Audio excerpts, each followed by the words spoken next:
ఈ ప్రశాంతమైన మరియు ధ్యానపూర్వకమైన వాతావరణంలో మరొక లోతైన విశ్లేషణకు స్వాగతం. నమస్కారం. రోజువారీ జీవితంలో మనం ఎప్పుడూ ఒక రకమైన భద్రతను వెతుక్కుంటూ ఉంటాం కదా. తలదాచుకోవడానికి ఒక పైకప్పు, విశ్రమించడానికొక ఇల్లు. అవును, మనకంటూ ఒక స్థిరమైన ప్రదేశం ఉండాలని ప్రతి ఒక్కరూ కోరుకుంటారు. నిజమే. కాని ఈ ఆలోచనకు పూర్తిగా విరుద్ధమైన ఒక జీవన విధానం గురించి ఈనాటి మన అధ్యయనంలో తెలుసుకోబోతున్నాం. ఖచ్చితంగా. లాలుగ్గోడలు, పైన ఒక పైకప్పు వదిలేసి ఎవరైనా ఆరుబయట ఎందుకుండాలనుకుంటారు? ఈ ఆలోచన అసలు ఎక్కడ నుండి మొదలవుతుంది? ఇది చాలా ఆసక్తికరమైన ప్రశ్న. అవును కదా.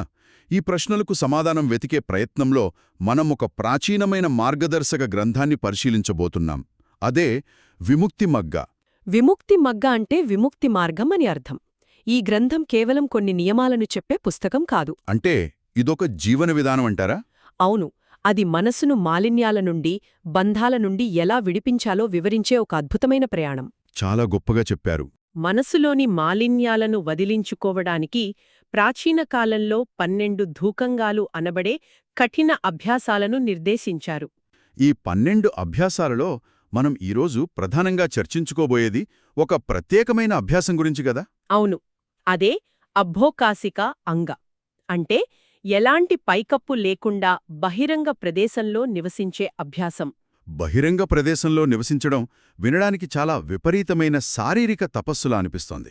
పైకి అలా అనిపించినా వాస్తవానికి ఇది మనసును ప్రక్షాళన చేయటానికి ఉద్దేశించిన ఒక అత్యున్నతమైన ప్రత్యవేక్షణ. సరే, దీన్ని విశ్లేషిద్దాం. ఒక భిక్షువు ఈ స్థితిని ఎలా స్వీకరిస్తాడు?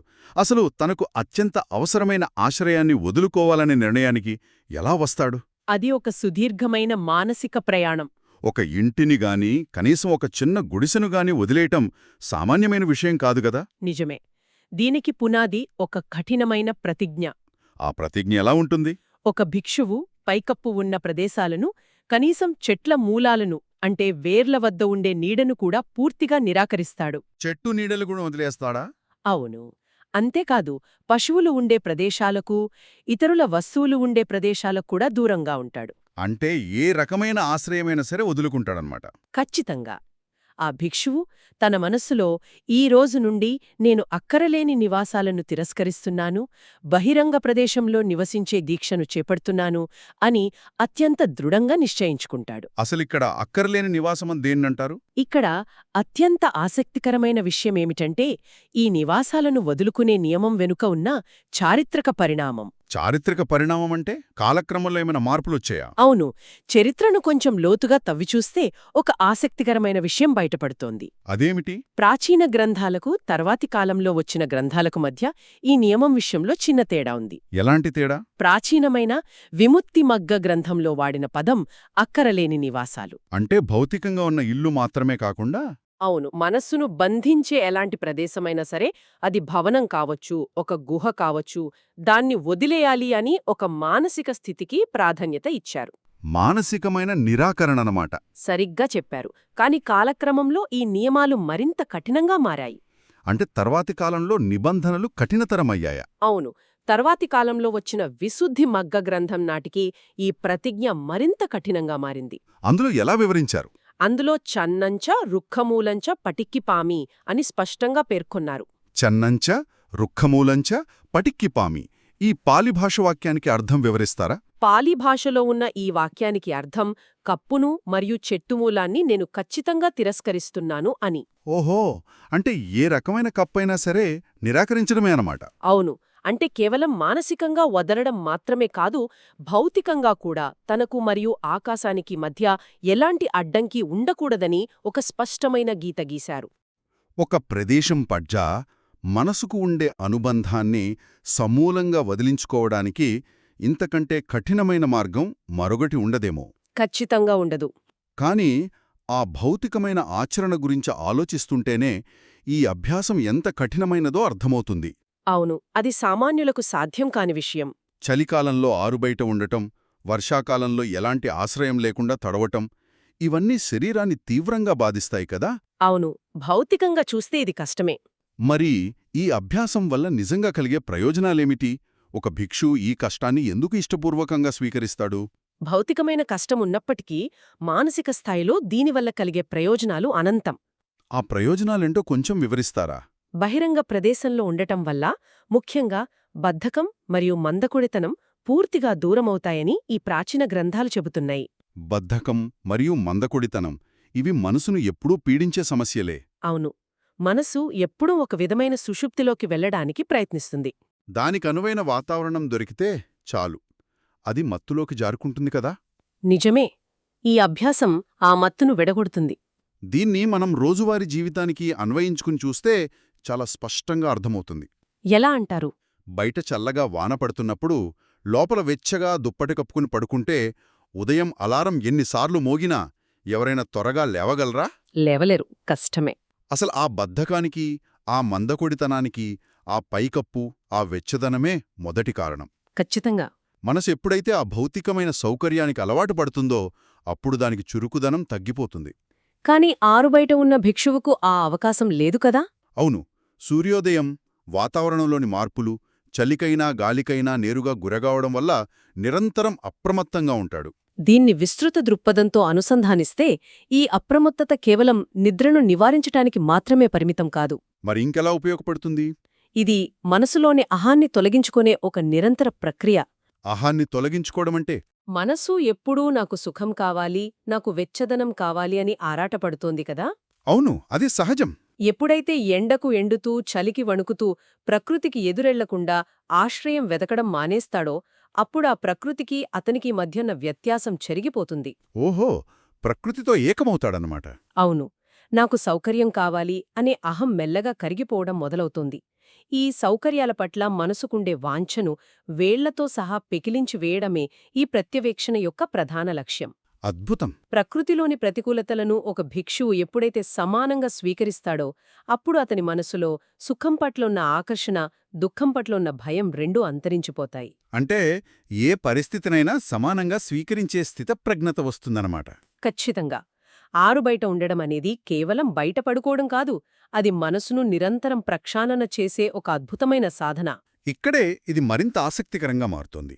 ఈ మానసిక స్థితిని మరింత స్పష్టంగా వివరించడానికి త్రిపిటకాలలో ఒక అద్భుతమైన రూపకాన్ని వాడారు. వినడానికి చాలా సరళంగా అనిపించినా దీని వెనుకున్న తాత్వికత చాలా లోతైనది. నిజమే. అడవిలో ఒక జింక ఎంత స్వేచ్ఛగా, ఎలాంటి భయాలు బంధాలు లేకుండా విహరిస్తుందో, బహిరంగ ప్రదేశంలో నివసించే దీక్షను తీసుకున్న ఒక భిక్షువు కూడా సమాజంలోని భౌతిక బంధాల నుండి అంతే స్వేచ్ఛను పొందుతాడని ఈ రూపకం చెబుతోంది.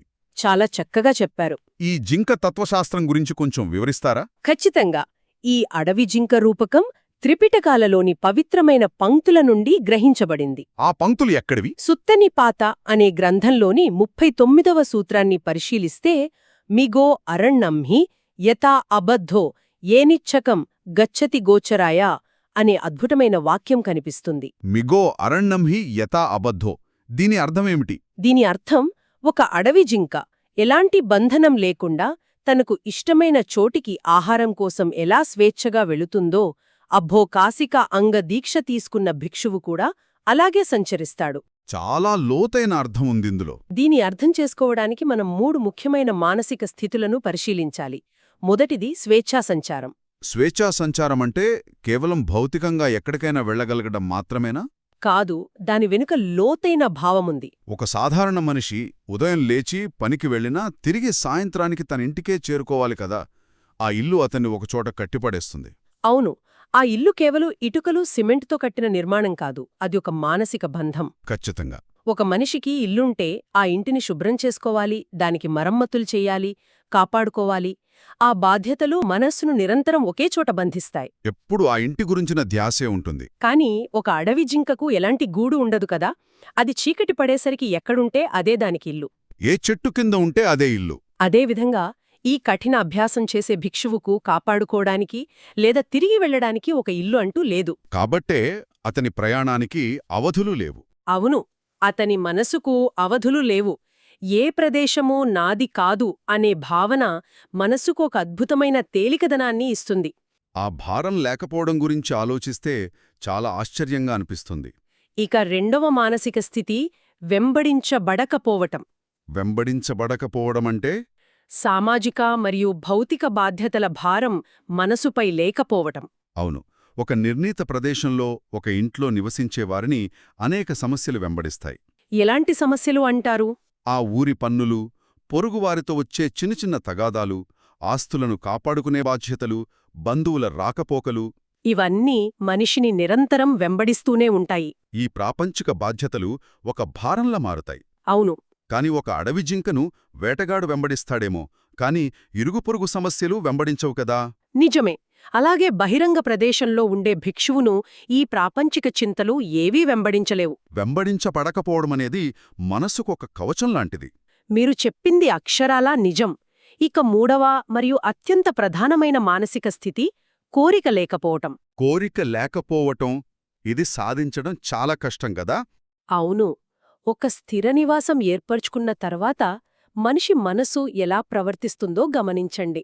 ఎప్పుడూ ఏదో ఒకటి కావాలనే ఉంటుంది. ఒక చిన్న ఇల్లు కొనుక్కున్న తర్వాత దాన్ని మరింత అందంగా అలంకరించుకోవాలని అనిపిస్తుంది. కొత్త ఫర్నిచర్ కావాలి, సుఖాన్నిచ్చే వస్తువులు కావాలి అని మనసు నిరంతరం ఆరాటపడుతుంది. ఒకదాని తర్వాత మరొకటి, ఆ వ్యామోహం పెరుగుతూనే ఉంటుంది.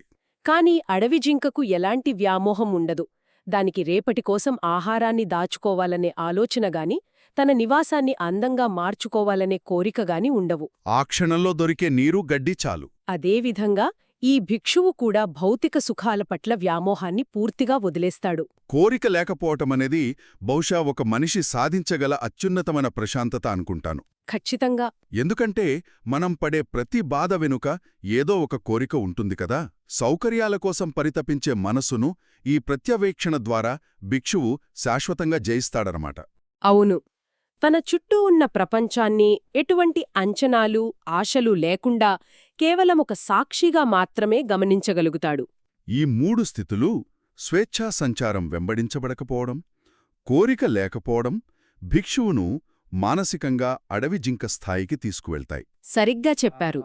ఈ మూడు స్థితులు కలగలిసినప్పుడు ఒక భిక్షువు తన శరీరం పట్ల, తన చుట్టూ ఉన్న పరిసరాల పట్ల ఎలాంటి మమకారం లేకుండా జీవించగలుగుతాడు.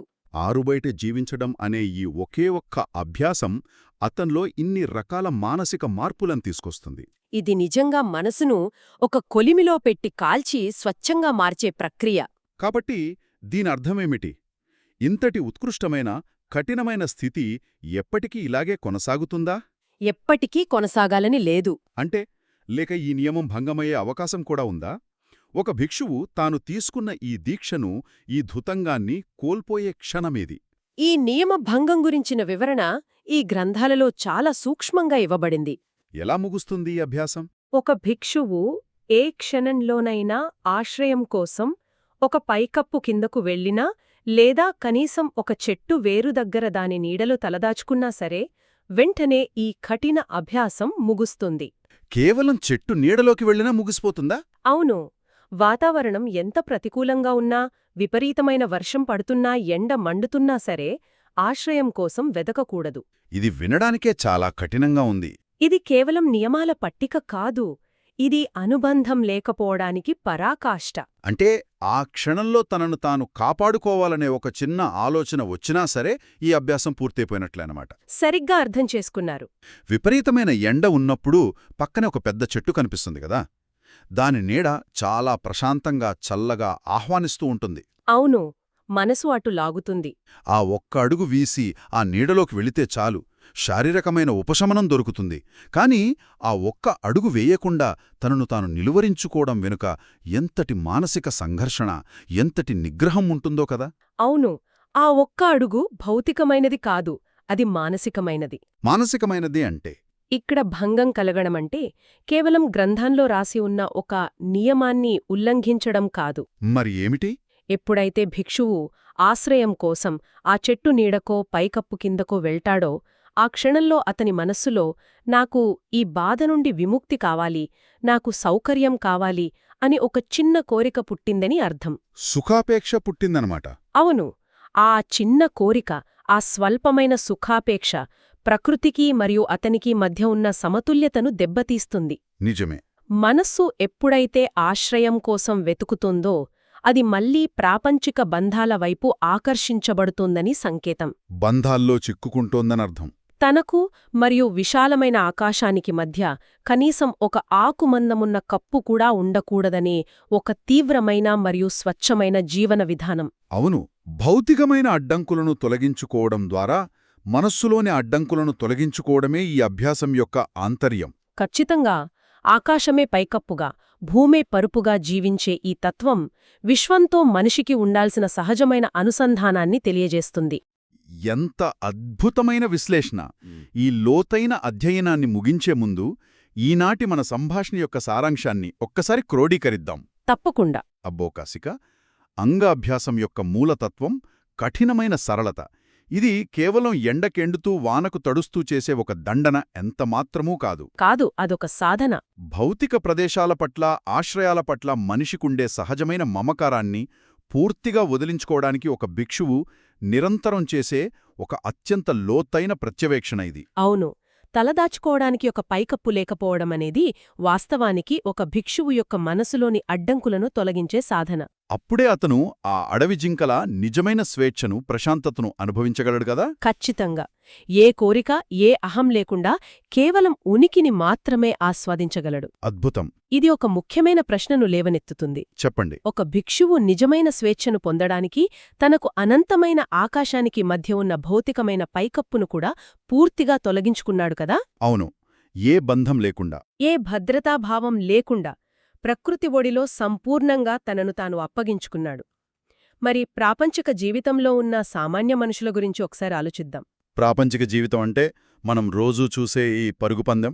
అవును, నిజమైన వాస్తవాలను చూడకుండా చాలామంది మనసు చుట్టూ సౌకర్యం, భద్రత, ఇది నాది అనే ఎన్ని అదృశ్యమైన పైకప్పులను తెలియకుండానే నిర్మించుకుని బతుకుతున్నారో కదా.